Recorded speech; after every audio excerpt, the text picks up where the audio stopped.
you ever found yourself just, caught in a loop? That feeling where the same thoughts, the same feelings, the same reactions just keep happening over and over. Oh, absolutely. It's like you're stuck on autopilot. Exactly. Running on autopilot, even when you desperately want things to be different. You feel stuck, maybe overwhelmed, and you just can't seem to break free no matter how hard you try. It's such a common human experience, that feeling of being pulled back into old patterns. It really does feel like your internal operating system is, well, maybe running some outdated software. It's trying to protect you, sure, but the methods are keeping you trapped. That's precisely it. And that's what we're really diving into today. We're pulling insights directly from the therapist handbooks to help us unpack these tuned out coping strategies. Right. These are often the downstream effects of past trauma or maybe just long periods of intense stress. Strategies that made sense once, but now they kind of get in the way of living the life you want. But here's the exciting part, the real game changer we want to explore. This approach called NeuroFlex Act. Yes. NeuroFlex Act. It's not just about managing symptoms, is it? Not at all. It's about actively, intentionally rewiring your brain for healing, for genuine freedom, for building a life that actually feels like yours. So our mission here really is to pull out those key insights from the therapist's handbooks, understand how our brains get stuck in these ruts, but more importantly, how we can actually train them to find new, more flexible ways forward. Think of this as maybe a shortcut, a way to get really well informed about your own internal operating system so you can navigate your inner world with a bit more clarity, maybe more purpose. Makes sense. Knowledge is power here. So as we get started, maybe just ask yourself this. Have you ever felt like your brain is working against you? That's a great question. What if, just maybe, it's actually trying its best to keep you safe, but it's working with, like, old maps? Outdated information. And what if underneath all that struggle, there's actually this really intelligent system that just needs, well, maybe an update? Let's unpack that together. Okay, so let's really get into this idea of the brain as an operating system.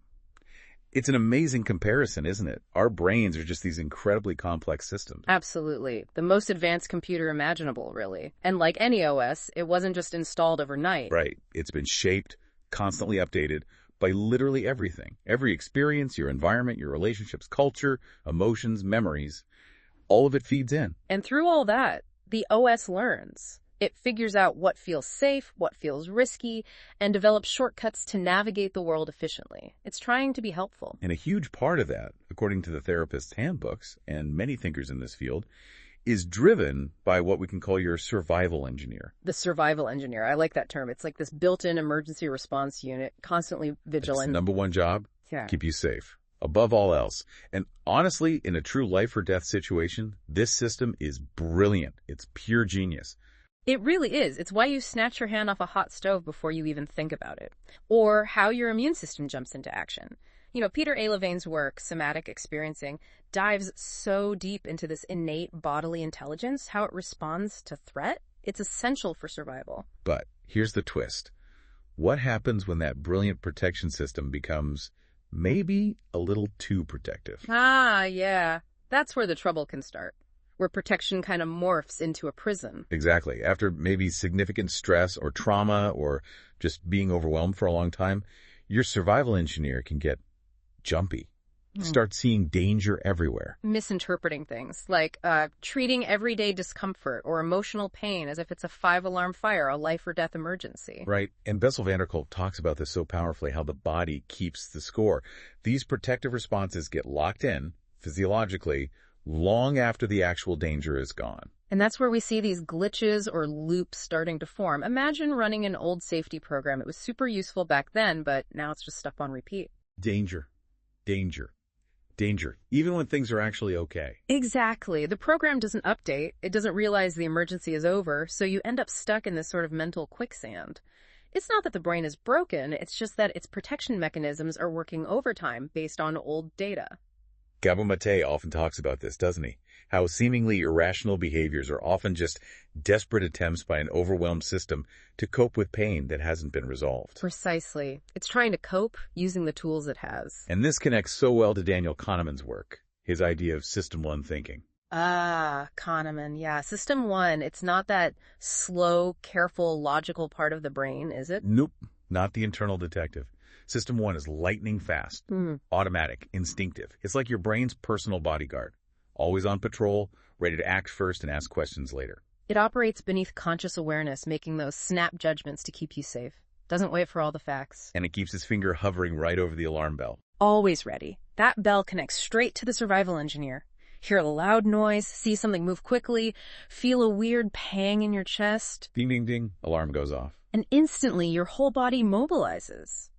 We see this beautifully explained in Stephen Porges' polyvagal theory too, how our nervous system is constantly scanning, unconsciously, for cues of safety or danger, triggering these ancient responses.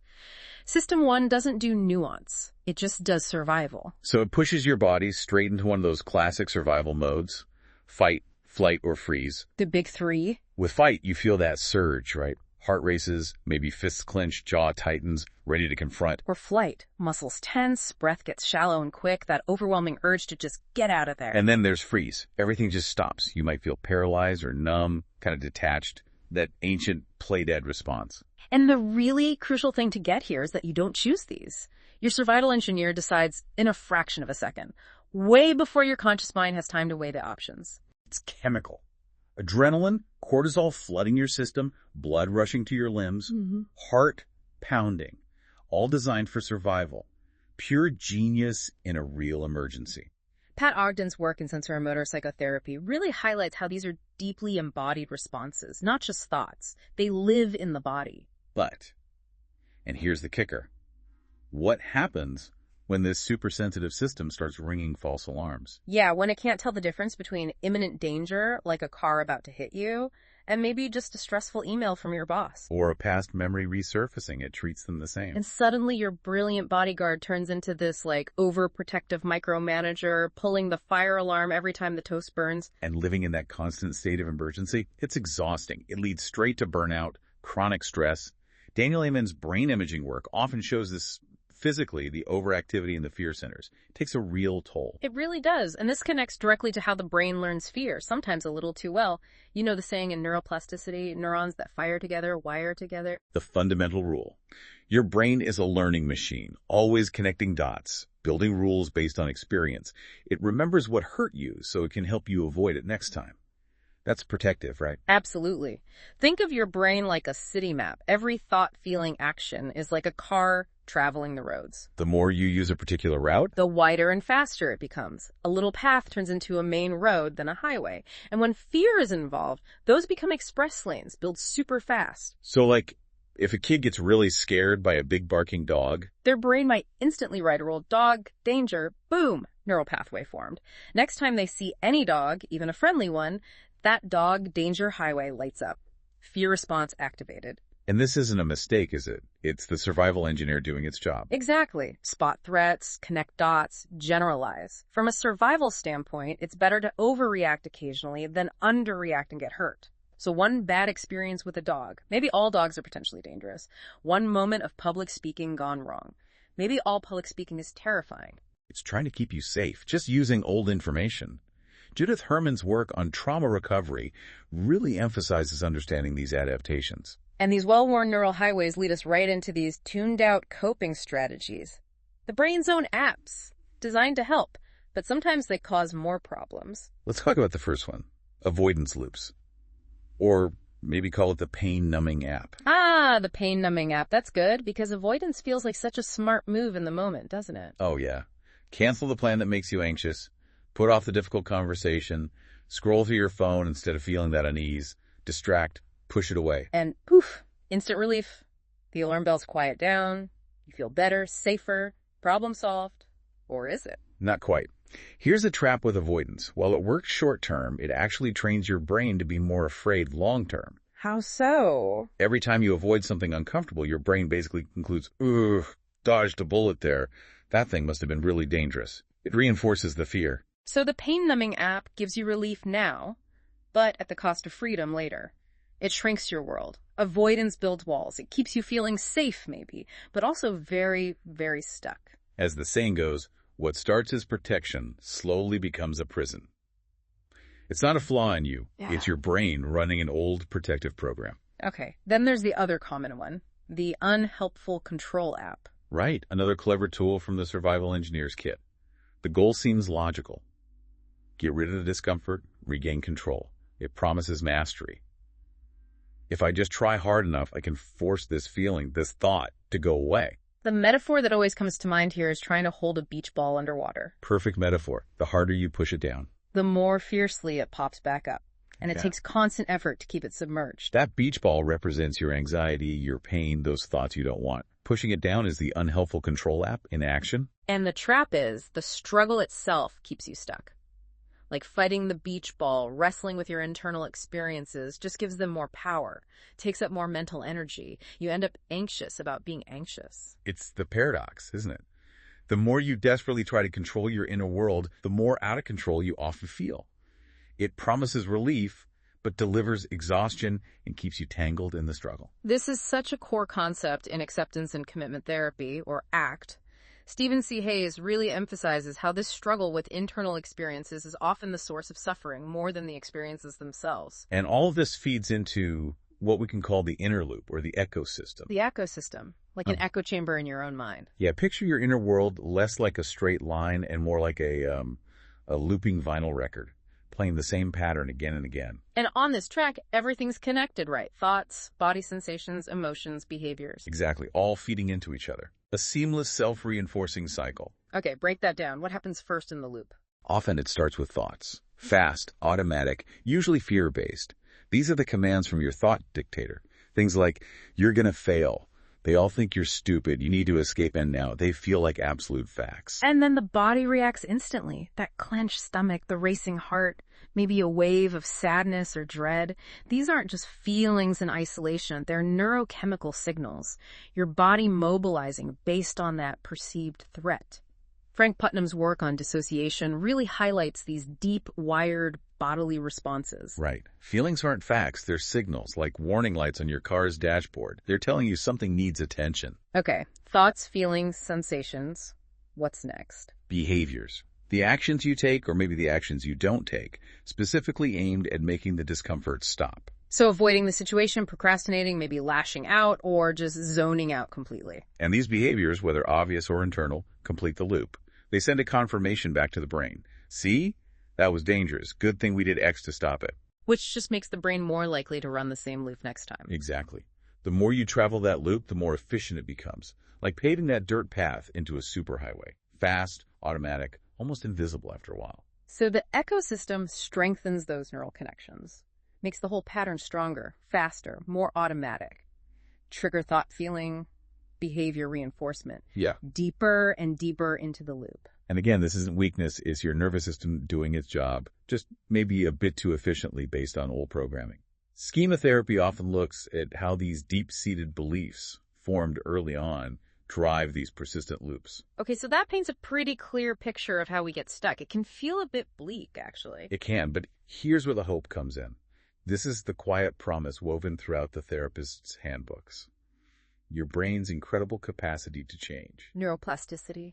Exactly. Yeah. Despite how stuck you might feel, your brain isn't rigid. It's not locked into those old routines forever. It's alive, dynamic, astonishingly flexible. It's capable of growth and transformation throughout your entire life. It's one of the most hopeful findings in neuroscience, truly. And it all comes back to that core principle. Neurons that fire together, wire together. That's the bedrock. It means that every time you have a new experience, especially one where you respond differently, your brain starts building new connections. Link the challenging situation with a new, intentional response, and boom, a new pathway starts forming. This is why therapies work, isn't it? Especially behavioral ones like CBT or ACT. They literally help reshape the brain by guiding you through new ways of responding. And the flip side is just as important. Use it or lose it. Or maybe use it and improve it. Right. The pathways you use regularly get stronger, smoother, more efficient. The ones you stop using, they gradually weaken. They don't vanish overnight, but they become less dominant. It's like forging a new trail in the woods. At first, it's tough going. But the more you walk it, the clearer and easier it becomes. And the old, overgrown path, you just naturally start taking the new one more often. And the therapist's handbooks mentions that 12 to 20-week window. What's the significance there? It's not magic, but it's a realistic time frame. It suggests that with consistent effort, practicing these new ways of responding over several months, you can create noticeable, lasting changes in your brain's structure and function. So consistency is key. Small, meaningful shifts practiced regularly. Exactly. You're giving your brain enough repetition to learn, okay, this new way is safe, this new way is helpful, let's make this the default. You're actively training your brain, not just waiting for it to change on its own. The science backs this up strongly. Targeted, repeated emotional experiences do rewire the brain. Every single time you manage to pause instead of just reacting automatically. Every time you turn towards discomfort with a little bit of kindness instead of running away. Every time you take a small step aligned with what matters to you. You're doing more than just coping in that moment. You are literally reshaping your neural pathways. You're laying down new tracks. You're teaching your brain this is the new way. It's active engagement creating physical change. It underscores that change isn't just wishful thinking. It's biologically possible. Your brain is built for it. It's waiting for your input. As Irvin Diyala might say, it's part of our continuous journey of becoming. So the big question is, how do we actually do that? How do we build those new pathways? And this is where NeuroFlex Act comes in. Right. Neuroflexibility-focused acceptance and commitment therapy. It's the core approach we're focusing on. It smartly blends two powerful ideas. Okay, what are they? First, the science of neuroplasticity, knowing your brain can change. And second, the practice of psychological flexibility, developing your ability to respond more freely, more intentionally, even when things are tough, even when discomfort shows up. So NeuroFlex Act is specifically designed to leverage neuroplasticity through psychological flexibility, using values-based actions and flexible responses to drive that brain change. Exactly. It's not just about symptom reduction, though that often happens. It's about fundamentally reshaping those old patterns and building something new, something deeper. Building new mental habits, new neural grooves through practice. Not just thinking differently, but being different in how you respond. It sounds like a very process-based approach. It is. And to make it really practical, NeuroFlex Act uses the metaphor of a rewiring compass. A compass, okay, I like that. Guiding you where? Guiding you towards your true north. Psychological flexibility and living a life driven by your values. The compass has 6 key points, 6 essential skills. Each one is a practical tool to help you build those new neural networks. 6 skills to navigate by. Got it. Okay, let's dive into skill 1. Start where you are. This is all about mapping your loops, but doing it with curiosity. Curiosity, not judgment. That seems crucial. Absolutely. Rewiring starts with gently, clearly seeing what's actually happening inside you. Like a detective, just observing the scene, gathering clues without jumping to conclusions. Not trying to fix anything yet, just understanding the mechanics. And how do you do that? What's the first step? It starts with what NeuroFlex Act calls the neurofunctional check-in. This is how you spot your internal alarm system in action. Okay, what does that involve? You practice noticing. What triggered the reaction? What physical sensations or emotions showed up, that fight, flight, or freeze feeling? What thoughts immediately popped into your head, often from that fast-acting survival engineer? What was the perceived threat? And what was your gut instinct, your automatic response? Let's use that example of Maya again. The Slack message from her boss. Right. Trigger. Slack message, sensations, emotions, stomach drop, cold hands, anxiety spike, thoughts. Oh no, what did I do wrong? I'm going to get criticized. Perceived threat, judgment failure, instinctive response, freeze, overanalyze, maybe avoid replying. And the key instruction here is no judgment, just noticing. Yeah. That shift is huge. Moving from being in the reaction to observing the reaction, saying, there's my survival engineer doing its thing. Interesting. It creates that tiny bit of space needed for choice. It's pure mindfulness in action. Okay, that makes sense. What else is part of mapping the loops? Next is the avoidance loop detector. This helps you zoom in specifically on your go-to avoidance habits. Your personal escape routes. Exactly. Recognizing them not as character flaws, but as these protective strategies that maybe aren't serving you anymore. We all have them scrolling, procrastinating, numbing out, pushing thoughts away. They provide that quick relief, but we know they reinforce the fear long term. This sounds like what ACT calls experiential avoidance. Precisely. Identifying your specific brand of it is key. Then there's the symptom loop diagram. Symptom loop diagram. Tell me more. This is useful for mapping recurring physical or mental symptoms as part of a larger loop. Let's take the headache example from the outline. Okay. Trigger. A really stressful meeting. Symptom. Dull headache starts, jaw feels tight. Reaction. Instead of pausing, you maybe push through, clench your teeth harder, skip lunch. Consequence. Headache gets much worse. Feel foggy. dread the next day even more. Ah, I see. So mapping it out like trigger symptom reaction consequence shows how the reaction actually makes the symptom worse or keeps it going. Exactly. It disrupts the automatic circuit. You see the hidden script. Stressful meeting, trigger, leads to headache, symptom, and my reaction of pushing through reaction actually fuels the headache, consequence. It highlights the connection and opens the door to a different reaction. This is similar to approaches in pain reprocessing therapy, understanding the brain's role in perpetuating symptoms. That's powerful, seeing the pattern laid out visually. And another really potent technique is naming the loops, making the invisible visible by giving your patterns names. Like giving characters names in a play. Sort of. Think the catastrophe predictor for anxious forecasting, or maybe the back flare if you have recurring pain, the avoidance alarm for that urge to flee, the should monitor for self-criticism, the what-if machine for endless rumination. Huh. I think we all know the what-if machine quite well. Right. But naming it does something profound. It creates distance. Instead of being catastrophic thinking, you can observe it. Ah, there's the catastrophe predictor spinning its tails again. It separates you from the pattern. You become the witness, not the victim of the loop. Exactly. Maya naming her anxiety, the catastrophe predictor, and her freeze response, the avoidance alarm, allowed her to see them as processes happening within her, not the entirety of who she is. It loosens their grip. It's a classic cognitive diffusion technique from ACT. Okay, skill 1 is all about curious observation and mapping. What's skill 2? Skill 2 is upgrade your perspective.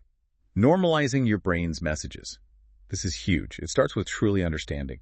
Your brain isn't broken. It's just working overtime to protect you based on past experiences. So shifting from what's wrong with me to what's my brain trying to do here? Precisely. And recognizing the critical difference between real, immediate danger like that car swerving and an overprotective alarm like panic before a presentation, or a familiar ache resurfacing when there's no new injury. The system is designed for the swerving car, but it often reacts just as strongly to the presentation or the ache. Exactly. So the message we practice telling ourselves isn't everything's fine. Yeah. Because maybe it doesn't feel fine. The message is, right now, in this very moment, there is no tiger in the room. It's uncomfortable, yes, but I am physically safe. I can be here. I can stay with this feeling. That simple reframe can start to dial down the nervous system's alarm bells over time, reducing that chronic vigilance. It really can. Yeah. And this leads directly into the power of self-compassion. NeuroFlex ACT puts it beautifully. Reframing plus compassion, neural safety. Neural safety. Tell me more about that equation. When you respond to your own distress, that anxiety, that pain, that fear, not with more fear or judgment, but with kindness, understanding, like you might soothe a scared child. You send a direct message of safety to your nervous system. So instead of fighting the feeling, you're holding it gently. It's okay you feel this way. I'm here with you. We're safe right now. Exactly. Many people didn't consistently get that kind of soothing response early in life, so their nervous systems adapted to expect threat or inconsistency. But the amazing thing is, you can provide that calm, accepting presence to yourself now. And doing that consistently actually rewires the brain. Yes. Every time you meet discomfort with compassion instead of resistance, you are literally building new neural pathways. The old panic highways get less traffic, while new roads toward self-trust, curiosity, and resilience get paved. You're not just thinking nice thoughts, you're actively rewiring for safety.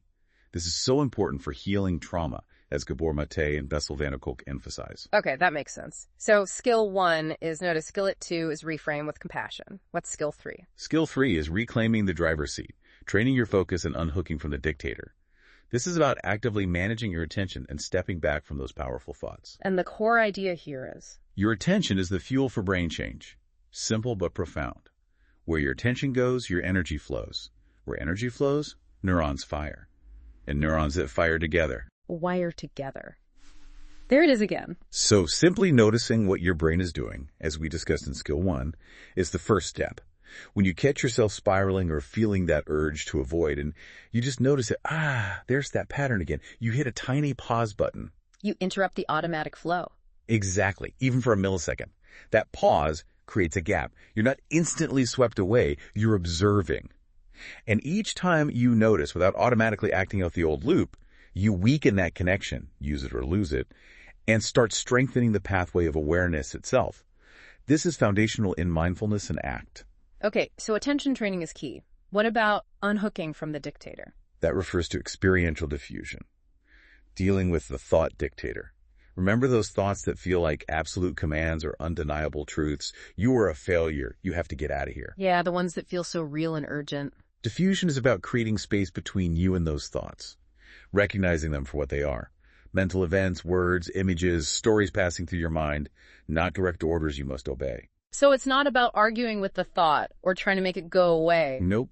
It's about changing your relationship to the thought, seeing it, acknowledging it, but not getting tangled up in it or letting it drive your actions. How do you do that? NeuroFlex Act suggests playful techniques sometimes. Like, imagine saying the thought in a silly voice, or singing it to the tune of Happy Birthday. Sarah, from the story, actually tried that with her panic planner thoughts. Did it work? She said the sheer absurdity made her chuckle slightly, which eased the tension. It broke the spell. It allowed her to see the thought as a thought, not as reality. It's a core act technique to lessen the thought's power. That's interesting. So diffusion creates distance. What else helps reclaim the driver's seat? Anchoring in presence and regulation. This is where the idea of the Observer app comes in handy. The Observer app, like a mental app. Yeah, it's a metaphor for that part of you that can simply watch your experience unfold, the thoughts, the feelings, the sensations, without getting lost in them. It's the steady awareness, the you who is watching the movie, not the movie itself. And how do you activate this Observer app? Through anchoring practices, deliberately shifting your attention to something tangible in the present moment. Your breath going in and out, the sounds around you, the feeling of your feet on the floor. These are neurobiological retraining tools, aren't they? Absolutely. Each time you consciously shift focus from the mental storm to your senses, you're sending a safety signal to your brain. You're saying, we're okay right now. It helps calm the alarm system, engaging the ventral vagal complex Porges talks about, and builds those flexible response patterns. Attention-shifting drills, just simple practices of moving your focus intentionally, strengthen this capacity for choice. Okay, makes sense. And what about dealing with physical discomfort directly? Yes. Exploring sensations with curiosity. Facing discomfort with kindness. This is crucial because our default is often to brace against or try to numb physical sensations we don't like. But you said avoiding them feeds the fear. Exactly. It tells the brain the sensation itself is dangerous. So this practice invites the opposite. Turn towards the sensation, gently, with curiosity, like a scientist observing a phenomenon. So instead of, ouch, I hate this pain, it's now, more like... You're like, okay, where exactly is this sensation? What qualities does it have? Sharp, dull, pulsing, tight? How big is it? Does it move or change? Just describe it neutrally. This is practicing interoceptive awareness, tuning into your body's signals. And while you're observing, you remind yourself. This is just sensation. Yeah. It might be unpleasant, but my body's actually safe in this moment. This practice literally helps rewire your brain for resilience, expanding your window of tolerance for discomfort. It's fundamental in somatic approaches like those from Peter Levine or Pat Ogden. Leo's story about overthinking fits here, doesn't it? Perfectly. High achiever, vigilant mind turned into this relentless nighttime worrying machine. Did I forget X? What if Y happens? He fought the thoughts, which just made them louder. So what changed for him? He started naming the thoughts instead of wrestling with them. I'm having the thought that I forgot. Or, I noticed the worry about the project. He even used the silly voice technique sometimes. Creating that diffusion space. Yes. And he combined it with self-compassion. Hand on heart. It's okay, protect your mind. Thanks for trying to help. I'm safe. This resonates with IFS ideas about acknowledging protective parts. Was it an instant fix? No. It's felt awkward initially. But gradually, a softening happened. The thoughts didn't vanish, but their urgency decreased. He wasn't shutting down his brain, he was retraining it. The old alarm pathways quieted, sleep improved, the physical bracing lessened. He found freedom in not having to obey every single thought. And Sarah's story with the panic planner. Similar process, different context. Graphic designer, huge anxiety spikes under pressure, thoughts of failure, intense physical dread. A complex project lands, and her panic planner goes into overdrive. But this time, she did something different. She paused. Remember diffusion, visualized her anxiety as this frantic cartoon character.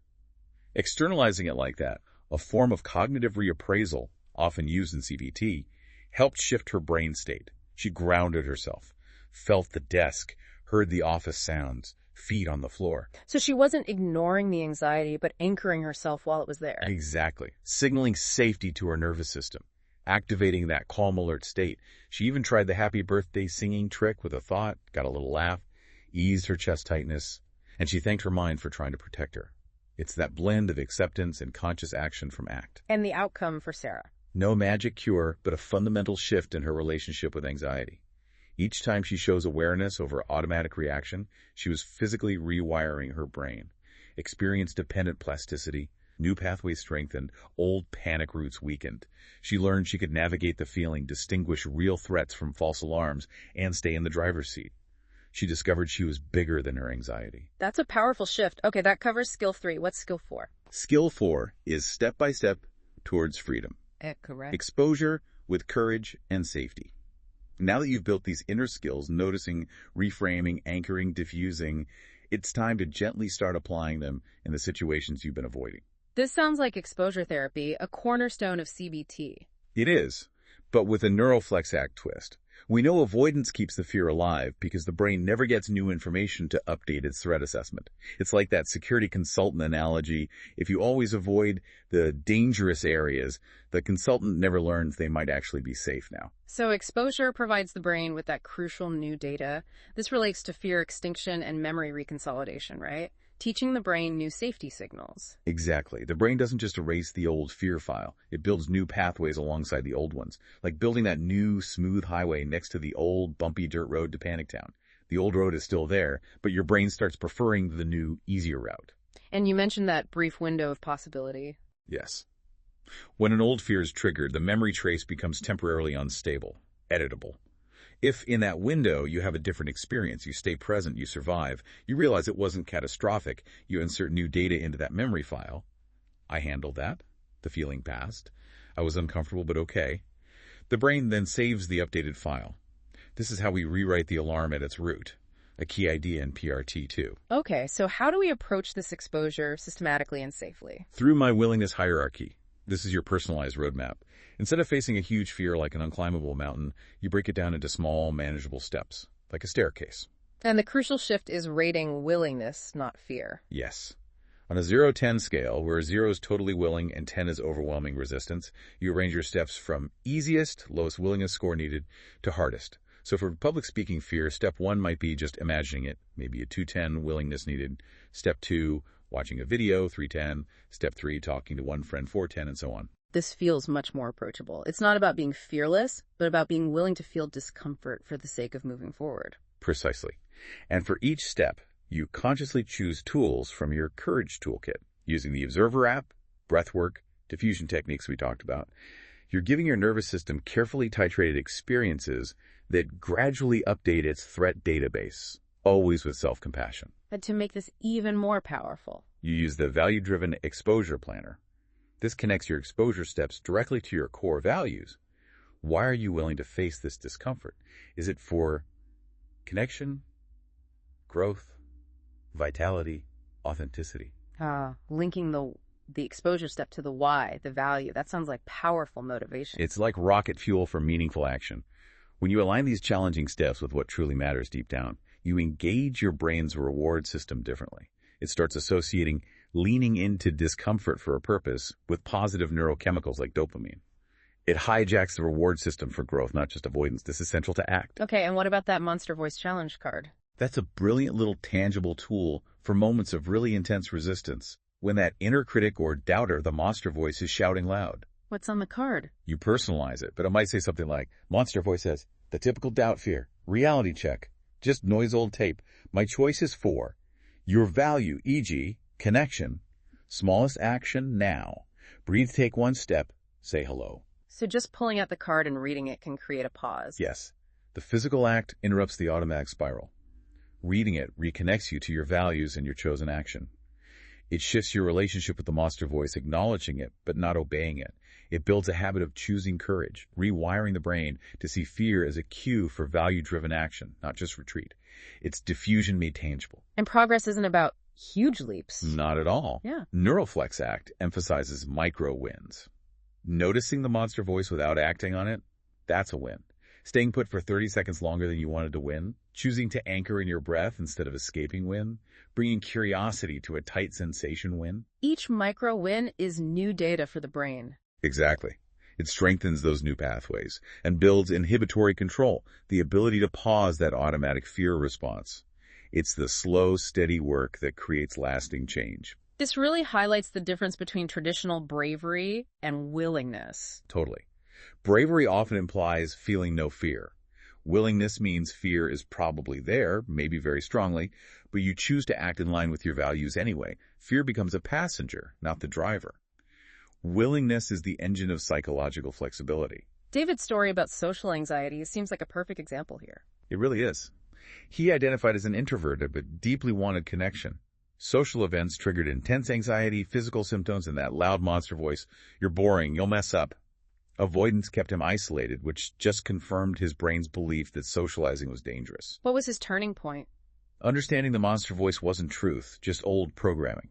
Learning to notice his racing heart as just bodily information, not proof of danger.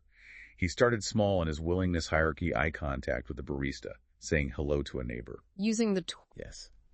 At a book club, he used his challenge card. Fear voice, just noise. My choice. For authenticity. Action, breathe, lean in. He practiced noticing the physical sensations, tingling hands, flushing cheeks, with curiosity, reminding himself, this is just my body responding, I'm safe. And over time, slowly but surely, his nervous system recalibrated. The consistent, values-driven actions provided new safety evidence. The avoidance pathways weakened, engagement pathways strengthened. His life opened up. He wasn't ruled by the fear anymore. He was guided by his desire for connection. He proved he could be bigger than the anxiety. A fantastic illustration of skill 4 in action. What's skill 5? Skill 5 is write your new story, discovering what truly matters and expanding your identity. This is about clarifying your values and letting them guide you, and also about loosening the grip of old self-limiting stories. So values first. How does NeuroFlex Act define them? Not as goals to achieve, like get a promotion, but as chosen qualities of action, like being courageous or being connected or being creative. They're like compass directions, guiding how you want to be as you move through life. They're what make you feel alive and authentic. And living from these values creates a positive feedback loop. Exactly. The more you act, say with kindness, if that's a value, the more you feel like a kind person, which makes kind actions feel more natural. It reorganizes your brain's priorities. The reward system shifts from avoid pain, get relief, to lean into values, find meaning, this feels good. It changes your brain chemically, moving you towards vitality. How do you identify these values? NeuroFlex Act uses exercises to help you reflect. What qualities are most important to you? How much are you actually living by them now? How have old patterns gotten in the way? It clarifies where the biggest opportunities for meaningful change lie. And the key things to remember about values are? They're chosen, not imposed. They're a compass, not a destination you arrive at. They're uniquely yours. And they can evolve over time. They provide the why that fuels the what. Okay, once you have the compass direction, how do you take the first steps? With the action contract. This translates your chosen value into small, specific, concrete behaviors. Focus on the doing, not the feeling. Give me an example. If your value is connection, a specific action might be, this week I will reach out to one friend I haven't spoken to recently, just to see how they are. Then you add a commitment statement like, even if my mind says they're too busy or it's awkward, I will do this just because I choose to honor my value of connection. That just because I choose to feels powerful. Yeah. It anchors the commitment beyond fleeting thoughts or feelings. It really does. And this leads into the second part of Skill 5, identity expansion. Breaking free from the story prison. Stories we tell ourselves about who we are. Exactly. Our brains create these self-narratives based on past experiences. I'm the anxious one. I'm not good enough. I always procrastinate. They feel true because we've gathered evidence, often reinforcing them through our behavior loops. But as Yalom pointed out, we can revise these narratives. How does acting on values help with that? Because your brain is always watching. When you consistently act in ways that contradict your old story, maybe the anxious one starts making those connection calls. Your brain takes note. It starts updating its map of who you are. This isn't just psychological. It can affect your physiology, reducing that chronic vigilance associated with the old identity. So new actions build a new identity, which then makes the new actions feel more natural. Another positive loop. Exactly. NeuroFlex Act includes practices like the loop recognition practice.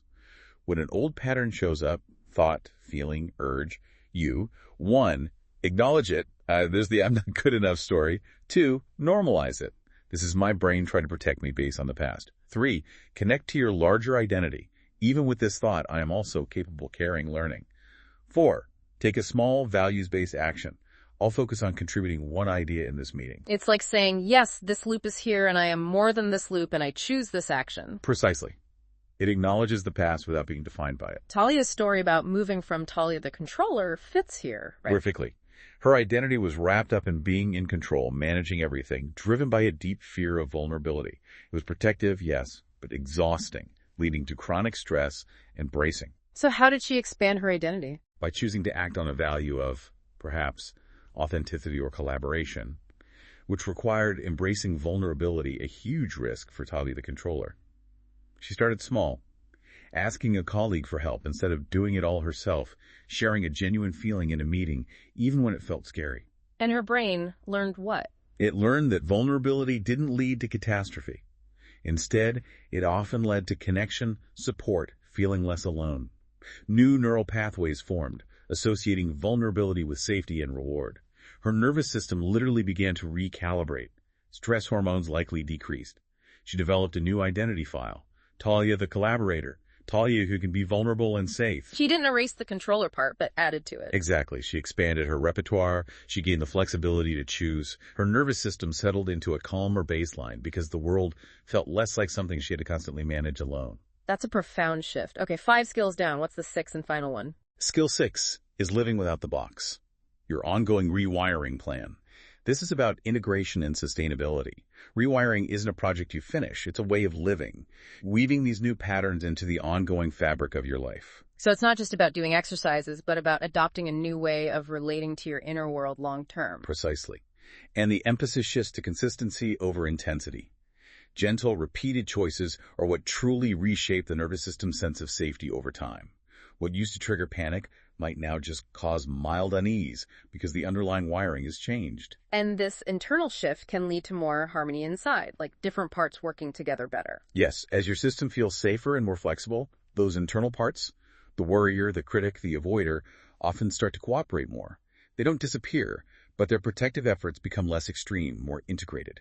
This resonates with the goals of therapies like IFS, fostering internal collaboration. But it's not always smooth sailing, right? What about setbacks? Absolutely crucial to address.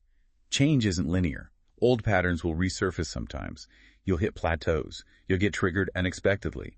This is normal. It's part of the process. So the key is not to see it as failure. Exactly. NeuroFlex Act frames setbacks as information. Cues for recalibration, opportunities to learn and deepen the practice. The message isn't, I failed. It's, this situation still activates that old pathway. What skills can I bring here now? You're not broken. You're learning. And at the heart of this ongoing journey is reclaiming that pause. The power of choice in that tiny space between stimulus and response. It's our greatest point of leverage. Life throws things at us, a criticism, bad news, and the automatic reaction can feel instantaneous, but it doesn't have to be. How do we cultivate that pause more consistently? It's an active skill. Step 1. Sense the early alerts in your body, that first flicker of tension, the breath catching. Step 2. Name what's arising without judgment. Okay, anger is here, urge to shut down. Step 3. Breathe with intention, sending that safety signal. Step 4.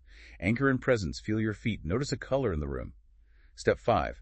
Ask a values-aligned question. What matters most here? What response aligns with who I want to be? That shift from automatic reflex to conscious responsibility, that's where the change happens. That's how a new life unfolds from the inside out. Your brain is always learning, always reshaping based on your responses.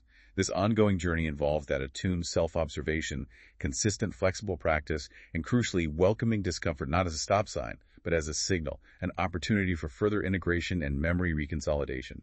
Let your values guide you. And this brings us to embracing imperfection. Yes.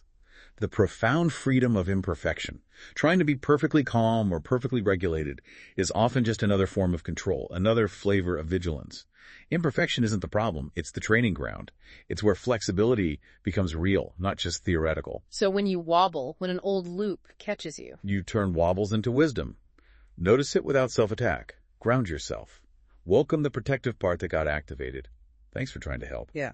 Choose one small, values-based action, even tiny, and gently recommit to your path. It's about resilience, not perfection. It tells your nervous system, we can handle this, we're learning. That feels like a much more sustainable and compassionate way to approach long-term change. It really is. Now, while these skills are incredibly powerful and can create profound change, it's really important we touch on when professional support is needed. Absolutely. This isn't about replacing therapy. Not at all. The Therapist's Handbooks includes a crucial disclaimer about this. There's immense wisdom and strength in recognizing when you need a guide. Some emotional territory is just too complex, too deeply rooted, maybe from years of pain or early trauma, to navigate safely or effectively on your own. Trying to tackle really deep-seated patterns alone can sometimes be overwhelming or even counterproductive, right? It might just reinforce the feeling of being stuck or unsafe. Exactly. A skilled, ideally trauma-informed therapist provides something essential: co-regulation and safety. Their calm, grounded presence literally helps your nervous system regulate in ways it might not be able to on its own yet. You learn, biologically, that you can feel intense things and still be okay, especially within a safe connection. Yolom spoke so much about the healing power of the therapeutic relationship itself. And therapists are trained to see things we might miss in ourselves. Yes, they help spot invisible patterns, those underlying schemas, protective parts, unmet needs that are running the show from behind the curtain. They can help you build trust with those internal protectors who might understandably resist change and guide you at a pace your system can actually integrate. Healing through relationship, especially for wounds that may have formed in relationship. Precisely. So if you're finding patterns are really sticky, if the distress feels overwhelming, if you feel like you're going in circles despite your best efforts reaching out for professional support, isn't weakness, it's wisdom. It's choosing connection and guidance for the next stage of your journey. Well said. Okay, so let's try to wrap up this deep dive, pulling from the Therapist's Handbooks. We've journeyed from understanding how our brilliant survival engineer brain can get us stuck in those tuned-out strategies like avoidance and unhelpful control, creating those relentless loops, to seeing the incredible hope offered by neuroplasticity, our brain's amazing ability to change and rewire, supported by insights from so many pioneers in understanding trauma, the brain, and behavior. And we introduced NeuroFlex Act as a practical roadmap for that rewiring. Those 6 key skills: mapping your loops with curiosity, upgrading your perspective with normalization and compassion, reclaiming the driver's seat through attention and diffusion, taking those courageous, value-driven steps with willingness, writing your new story by connecting with values and expanding your identity, and finally, living without the docs through ongoing integration and embracing imperfection. The core message: you are not broken. Your brain isn't malfunctioning. It's running old programs that need updating to match your current life and your deepest aspirations. So here's a final thought to leave you with. If your brain is constantly learning, constantly updating based on your experiences, what new evidence will you choose to offer it today? What information will you feed it about the life you truly want to live? That's a powerful question. We really encourage you to take a moment, reflect on maybe one small micro win you can acknowledge from what we've discussed. Or perhaps identify one tiny values-aligned step you can take this week. Remember, those consistent small actions are what build profound transformation over time. You can find more resources and continue exploring these ideas at thetherapisthandbook.com. Thank you so much for joining us for this deep dive into the Therapist Handbooks.